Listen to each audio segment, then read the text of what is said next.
নমস্কার বন্ধুরা, এটা আমাদের হচ্ছে রয়্যাল গাছ। দেখুন কি পরিমাণে ফল ধরেছে।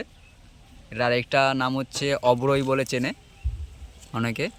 এই গাছটার বয়স কমসে কম 6-7 বছর হবে। এই গাছটা আমাদের 6-7 বছর পুরনো গাছ। দেখুন কি পরিমাণে ফল ধরেছে, প্রত্যেকটা ডালে ডালে কী আকারে ফল এসছে দেখুন।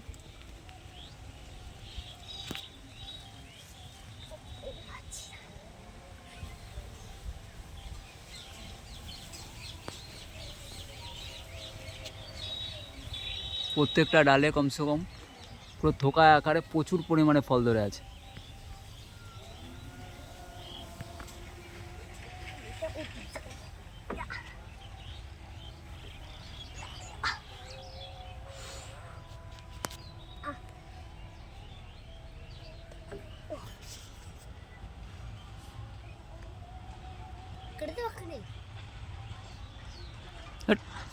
ভালো ই হচ্ছে না কেন?